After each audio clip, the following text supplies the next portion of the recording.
Okay, welcome back. So we are at Blackhawk County Public Health Community Forum, and today we will be discussing domestic violence. We have our friends in Monsoon, or from Monsoon, down in Iowa City. They serve all of Iowa, as far as I understand. So they will be presenting today. So at this time, I will go ahead and turn it over to you. Take it away. Thank you so much, Tracy. And thank you everyone for being here. First of all, I just want to share my screen here.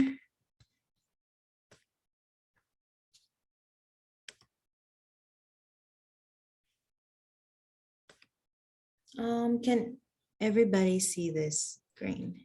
It looks great. Thank you. Okay, so hi everyone. First of all, I just want to thank you guys again for being here. And we'll go right in and I'll introduce myself and I'll let Aiyuko introduce herself as well. And so my name is Danya Albert. I am from Pohnpei, Federated States of Micronesia. It is one of the Micronesian countries located in the Pacific Islands.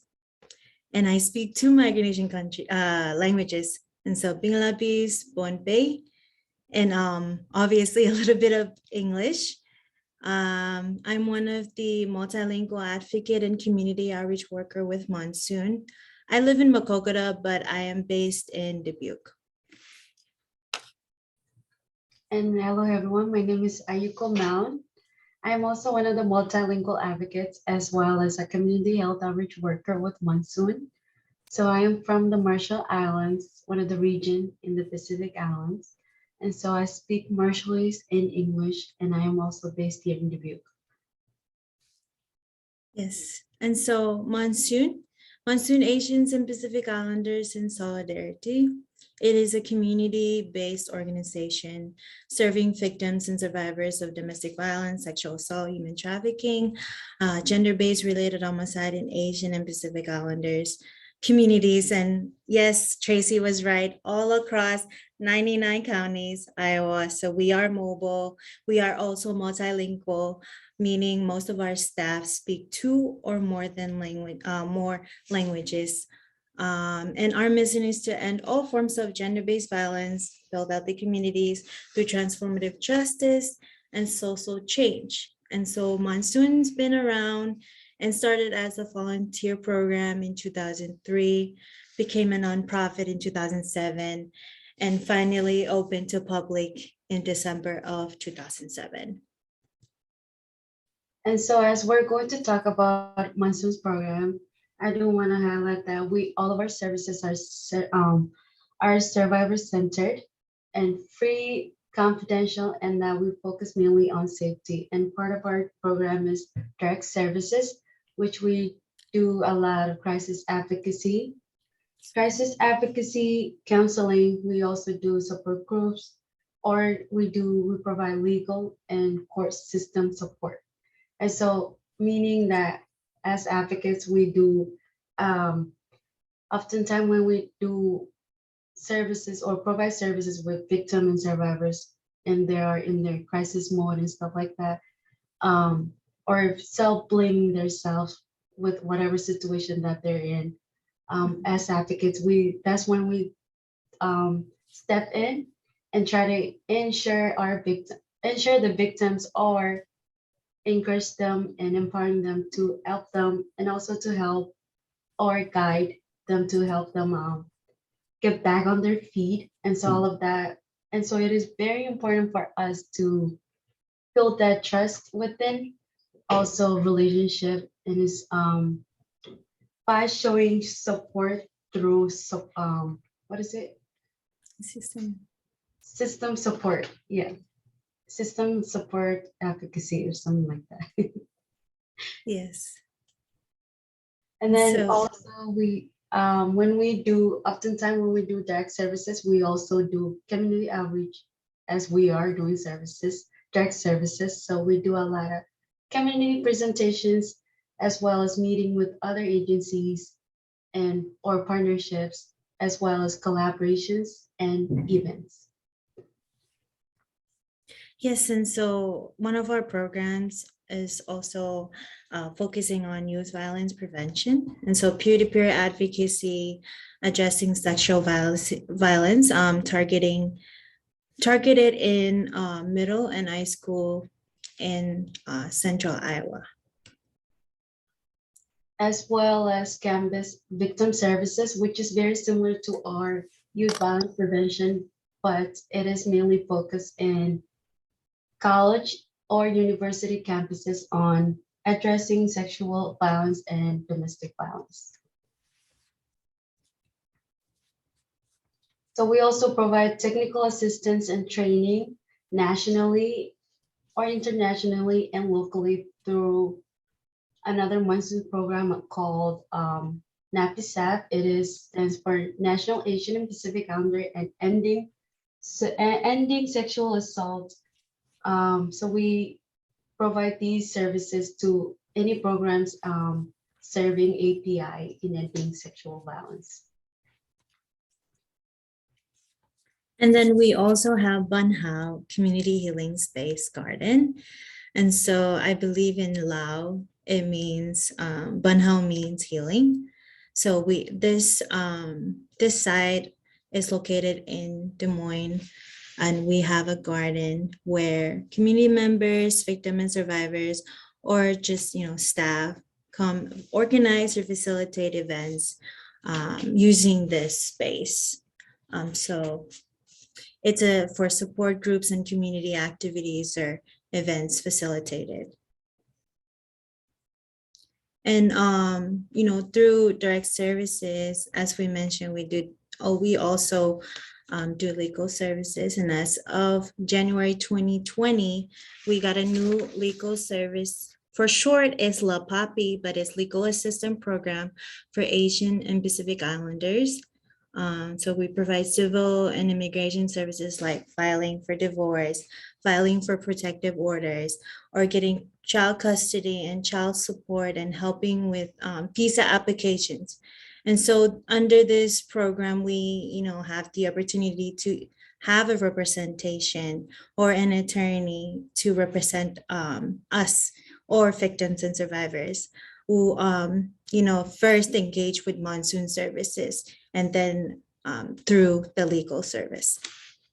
And as we also mentioned, it is free, confidential, and focus on safety. So here's all the communities that we serve within the API communities. So from the Asia, we serve anyone that's from Central Asia, East Asia, Hawaiians, and Pacific Islanders, and from Southeast Asia, South Asia, West Asia, and Asian diaspora, meaning we still serve anyone that was born here in the United States but identify themselves as Asians or Pacific Islander that have never stepped foot in their homelands. Yes, and so there it is. So yeah, so here's a quick map showing all the communities that we share from the Asia.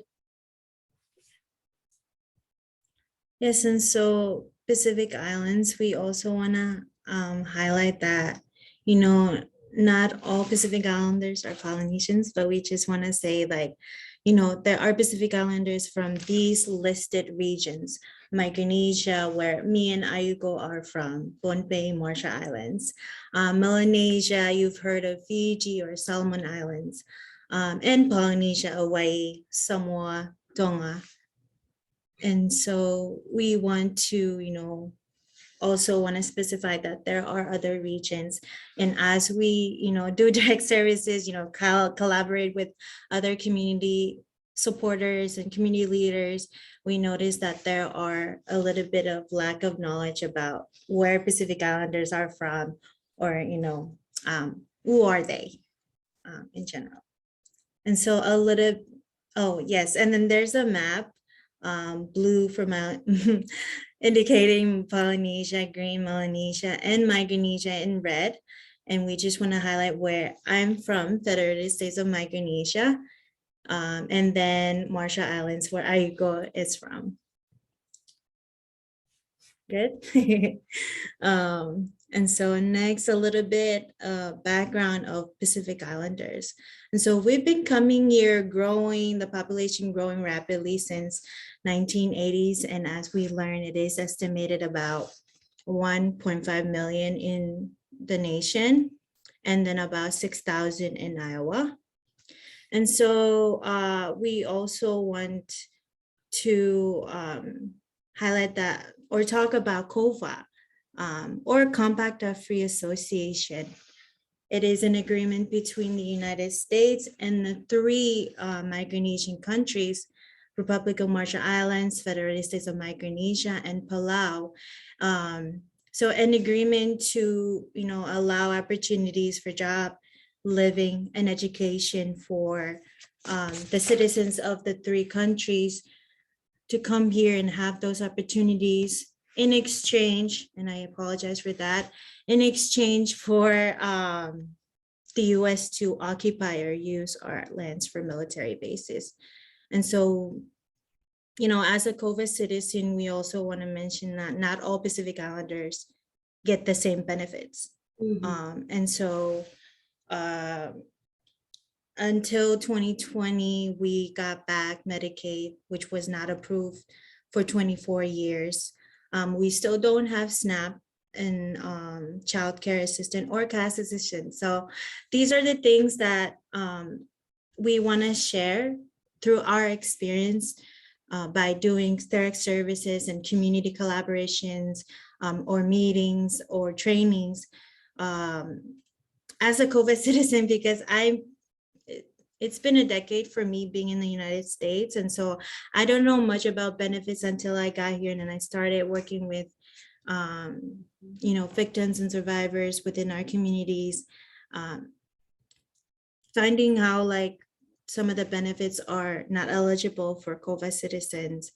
And I'm sure there are other community or Pacific Islanders that don't know or who can relate to me. And so as they come into, and the reason why I'm mentioning this is because it is through our direct services and community engagements that we learn not all victims and survivors know much about the law or the court system.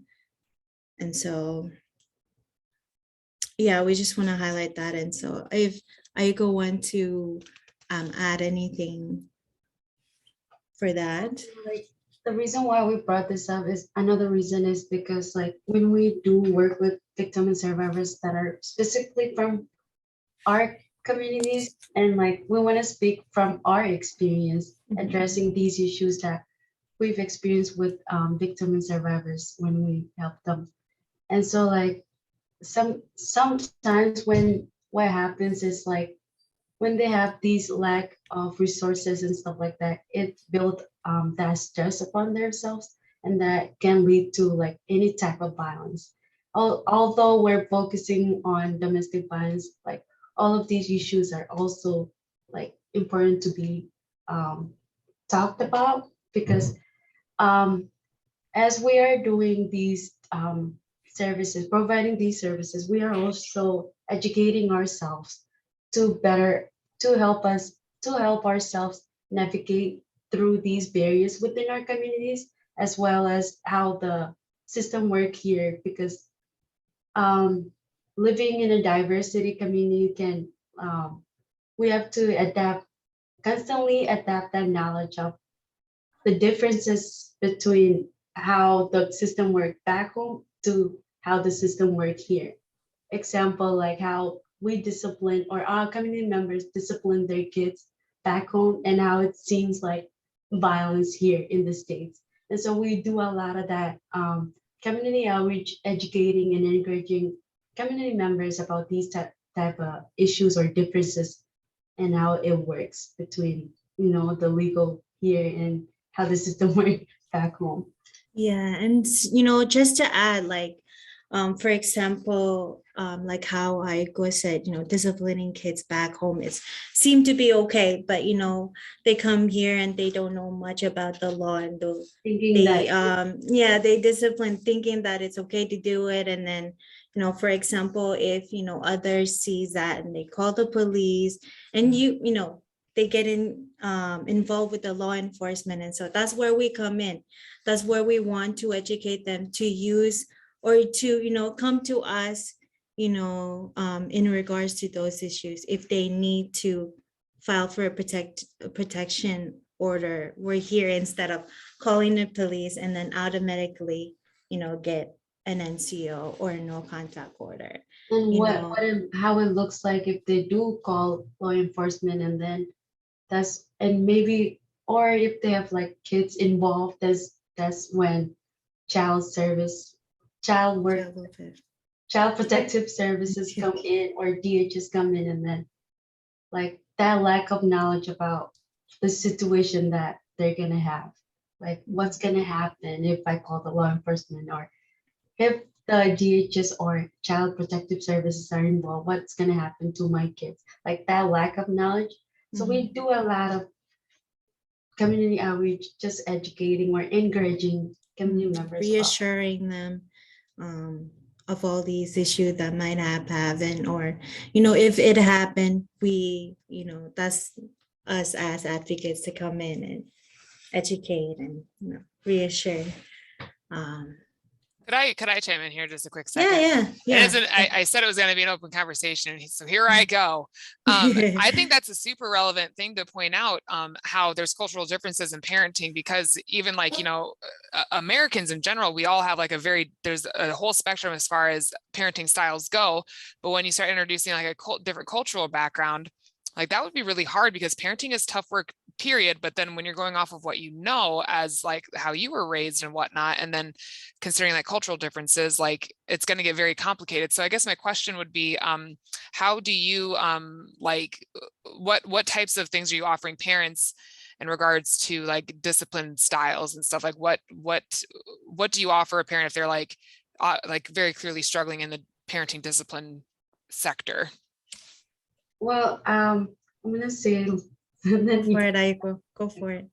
okay, so I do want to mention that, I do want to say that when we do mention these type of topics that we talk about within our community outreach activities, we always want to tell them that we're not here to educate you, because they know Sure. what they're doing as parents, but we're just here to guide them through these resources that they might have not know about. Sure. Yeah. These issues that would like to get educated on, and how things may seems differently through how the system work here.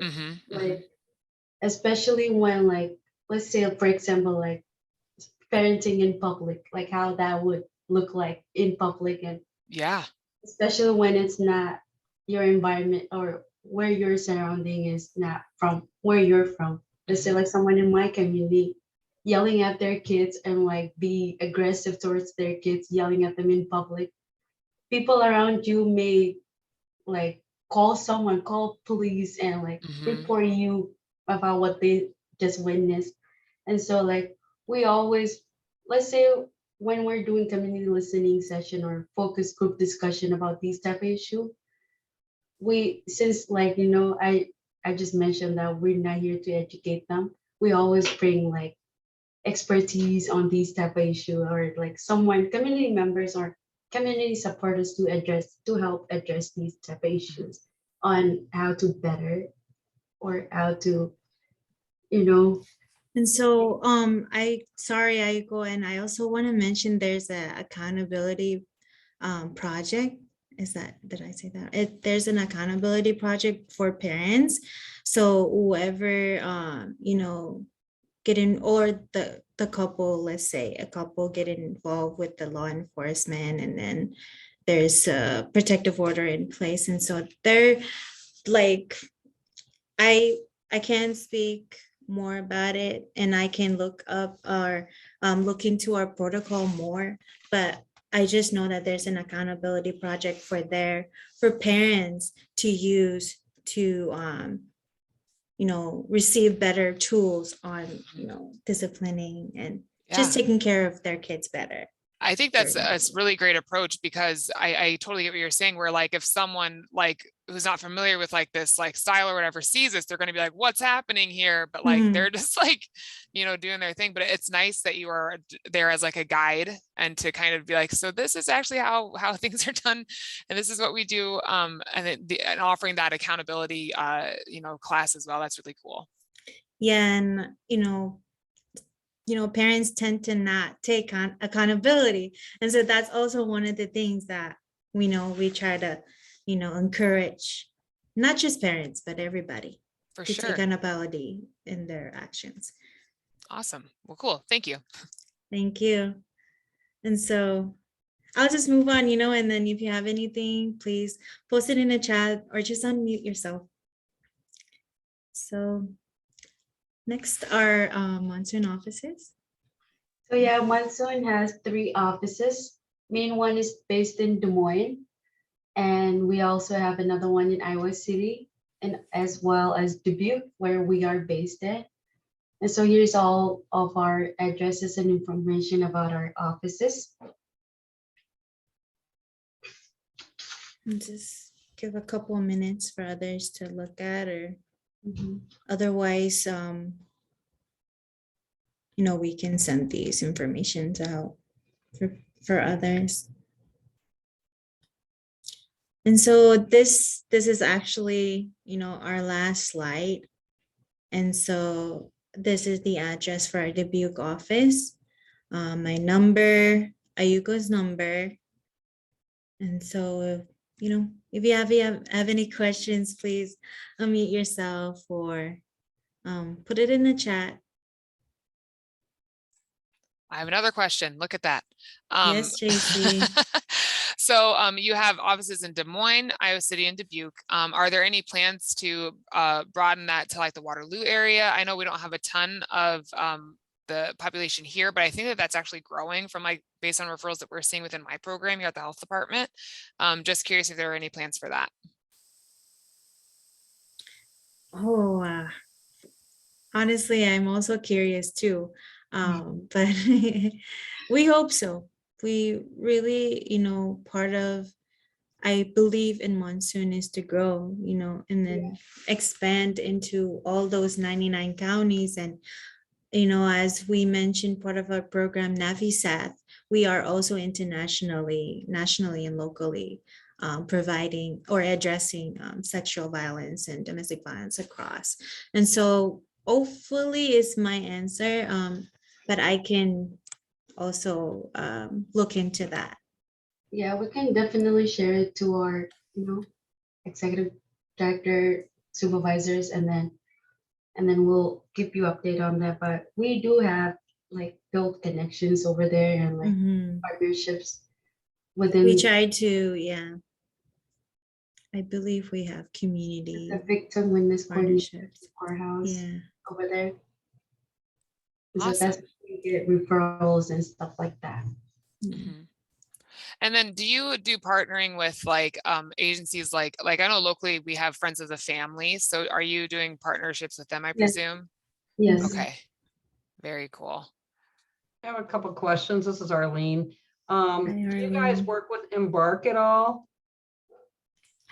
Yeah, I believe so. I believe some of our advocates or co-workers have worked with them on multiple cases where they go advocate. It would probably be really good for us to have that linkage, to know that you're out there. I wasn't even aware of this. So this is a really good thing for me to know. I'm the nurse assessment coordinator for Embark. And so it's helpful for me to know about you guys and what you do.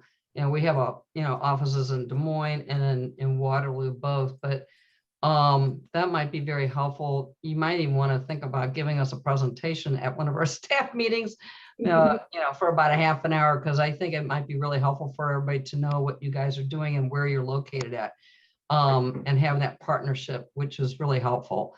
Also, are we going to be getting these slides possibly after this presentation by any chance? I would be happy to forward them. If that would be great. Yeah. because then I can forward this to my boss and say, I think this would be really good. Maybe we need to, look into having some, one or both of you talk to us too, I think. Because we're working with many communities. I know we have some Marshallese here in town, but even when I was working at Peoples for a while, we didn't have a Marshallese interpreter, and that's sort of important. I mean, we have the language line, of course, but it's always nice to have somebody in person to do that. So it's just nice to know that you guys are out there. So thank you. Thanks, Arlene. Thank you, Arlene. And as we're doing these presentation, we always also address that or highlight that we are not interpreters, although we have connection to who we can help, like provide these type of resources to any agencies needing them, like as far as interpreting and stuff like that. Thanks, Aiyuko. I think another thing I wanted to point out, you had mentioned how, and I wasn't aware of this, the, what's the acronym? It was up there as COFA. Yes. COFA. So in regards to like not being able to have food stamps or childcare assistance or cash assistance, right? So Yeah. of course, those are like massive barriers, and that's like, and you were referencing stress, like that's huge. And so I totally understand and appreciate like you addressing like the domestic violence portion of this, because that's like very, very stressful if you're not able to access these things. And that can create very intense situations. So it's really cool that you guys are there for people in those situations. And hopefully someday they would, give you access to that, because that's not awesome. So and I mean, geez. It's a forever process. It's a long process for all of us. And A lot so of things too that we have to do over 24 years. That's crazy. I did not know that. I know our COVA agreement actually is gonna end next year.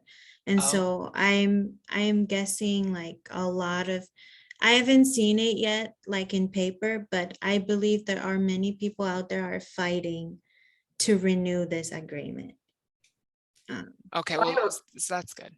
I have a few more questions actually.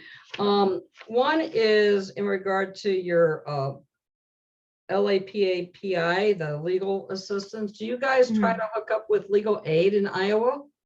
Because I think that would be a great partnership. Oh, we do collab with them. Yeah, that would be some really cases. helpful. And then my other question is in regards to the COFA. So like when you guys come here, are you considered US citizens then? Or do you have to have a green card? We don't have green cards. You have green cards? No. So no, for me, like coming here, we do have like it's like an I-94 form. So it's just a number, and then I think you get that through immigration over there, and then you'll be able to come to the United States. So you really need that I-94. I don't know how they do it nowadays, but it's a separate little card from your passport. But yeah, through this agreement, we're able to travel anywhere with it. Yeah. Out the United States and back and forth. Okay, and then my other question would be for, I think it's Aiyuko, is that correct? Okay, since you're from the Marshallese Islands, my understanding, obviously climate change is affecting us all across the world, but I know it's affecting the Marshall Islands very much. And my understanding is because there's been more and more folks, coming from the Marshall Islands to the United States, because literally, I don't know when, but like soon, the Marshall Islands are going to be underwater. Is that correct? Yeah, it's a really tiny island. Yeah. Thank you for bringing this up, because not a lot of people are aware of this. Oh, but there are people out there that are fighting for this on behalf of our islands, like activists. I know, like they're climate change activists, stuff like that they do that a lot in Oregon and like the campaigns. And so yeah, like a lot of people are leaving home because of that reason too. Great. Yeah, I mean, I don't know what the years are, but I'm gonna guess like within the next 20 to 25 years, there won't be any Marshall Islands anymore. Is that correct? Or less? Not that I'm really like aware of, like as far as when, but Yeah, I it's know not that very much they're time. still I affecting. understand. Yeah, So, it's still affecting until now. So, right. Yeah, they're like above the, equation, they're rising. And so most likely in the few years, and you can see the demands of like, or just a lot of awareness about it because it is coming. Right. And so, Well, thank you. yeah, yeah, Well, that's not awesome. yeah. I'd heard about that, and I was gonna actually ask that today, so I'm happy that Arlene brought that up. Because yeah, that's like we've seen an influx in the Marshallese population in the community, and I was curious if that was part of the reasoning. So, wow. Just out of curiosity, so you had this beautiful map of all of the different like islands and stuff, and this is just my own brain is being curious. How big is like are one of those islands? Are they like the size of Iowa? Like, is that in comparison, or are they mm, smaller than that? like for me, I would say no, not even size of Dubuque, the size of Dubuque. But Whoa, yeah, they're just but these little things. That's awesome. Look at that. Wow. Cool. like Marshall Islands completely flat, but Uh-huh. compared to where Danya is from, so it's a little bigger than where I am from. Gotcha. So they're just hanging out. Okay. Yeah, I don't know a ton about that area, unfortunately, and I feel like I should do better at that. So Yeah, if you read into it, Micronesia, it's like micro, we all know it means small. sure. And so as you look at it, the region is a little bit smaller than other regions. Mhm. And so you'll see a lot of little islands. Where I'm from Pohnpei. It's one of the small states, but it is the capital states of Federated States of Micronesia. And I'm from a smaller island, like just to be specific, but we just want to like, mention that we do provide like culturally specific because Yeah. there Mhm. are tons of languages out there and there Right. are no language for domestic violence or sexual assault or human trafficking. Oh, There's rarely a word for those. Well, I know from my culture and as well as Aiyukos, and I know many other Asian culture or communities have a barrier into that, explaining what domestic Oh violence or yeah. violence in general, because there's not really a word for it. Maybe some Asian cultures, but experience through as a community member and also as an advocate. That's one of the challenges. Yeah, Right. yeah, and it's the reason why we do a lot of community outreach activities to kind of figure out some ways or various ways of how to approach community members to talk about these type of topics, because it is very, very broad and really hard to talk about them because of culture wise, as far as like from where we are from.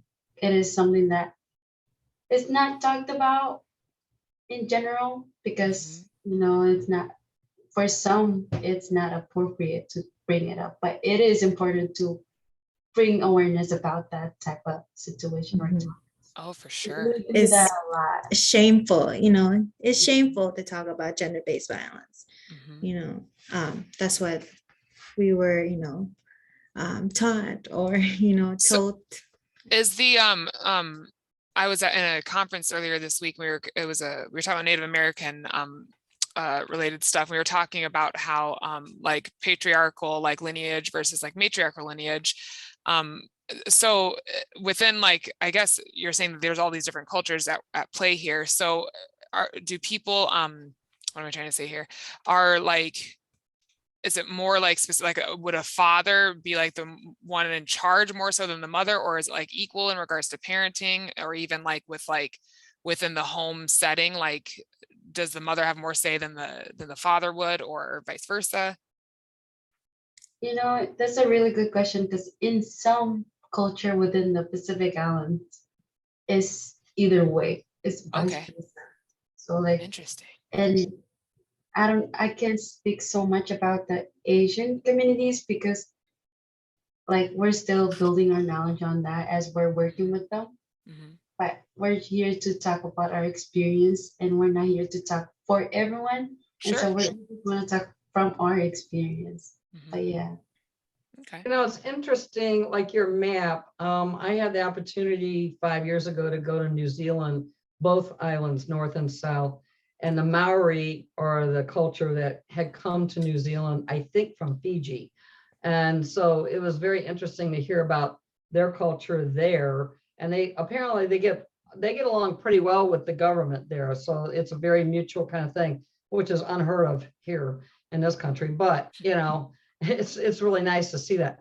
But it's interesting. I'm assuming a lot of these like small islands and stuff, everybody has their own language and dialects. So I would think that'd be difficult. And besides the domestic violence, I'm assuming also, because I know with the Burmese and the Congolese and some of those other cultures, they don't have the language for like mental health issues like anxiety or depression. They don't have those words. They don't know what we're talking about. So we have to explain it to them through visual kinds of pictures and stuff like that. So is that about the same way for you guys too? Oh yeah, definitely. Like for example, me, I came from one state, right? One state, one island, we have more than 10 languages, I Whoa. think. Yeah. I think, yeah, almost 10 or more. I'm not sure, but yeah. And that's just one island. Yeah. And I can imagine other islands and other countries and Micronesia alone, you know. And yeah, I also want to, specify like, the languages is hard, and that's why like just the words, some of the words we wish that we have, but there was never a word for it because we were never talked about, like mental health, gender-based violence, or just about the court system in general. So how does mental health get approached within your agency? Like, are you just connecting to resources, or are you providing, do you have like therapists on staff or anything? We don't have a therapist, but we do like what we mentioned, like we do collaborate Okay, sure. to refer them to the direct services that they need or the specific resources that they need. That's good. And then just one other question. How many advocates do you have there in Monsoon?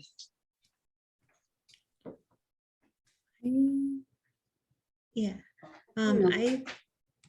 Advocates, like just Yeah, like how advocates? many of you folks do you have? Like how big is the team?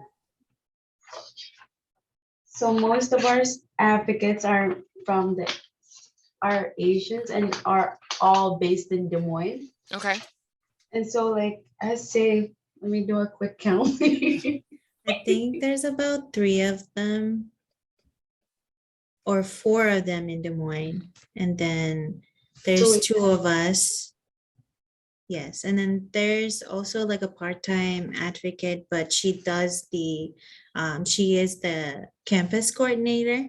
Okay. So she's in charge of cases that involves with college or university campuses. So how do you go about if somebody within the community is wanting to like join Monsoon? How does that work? Contact us. Okay. In office. Yeah. Yeah, I was just saying if someone like tuned in. Anyone, so we can direct them. Awesome, cool. Yeah. Yeah, I didn't know if someone who might be tuning into this today, or like so when they watch we are. Thank you for mentioning that, Tracy, because we are hiring. Awesome. We are looking for a full-time multilingual advocate and a community outreach worker. Also a community health coordinator, right? Coordinator. Yeah. Awesome. And so if you know anybody or whoever is interested, email Mira, email Mira or contact Mira through email, and then we'll go from there. Awesome. So how do you guys get your funding? Who does the funding for your organization? That would be our executive director, Mira. That's, Mira? yeah, with the help of one of the assistant director, Lata. But do you do Lata, yes, I know. is it mostly funding like grants or corporations or combination, or how does that work for you guys? I believe grants. Okay. And I'm gonna speak for myself because I am funded under OVW CSSP, or culturally specific services program.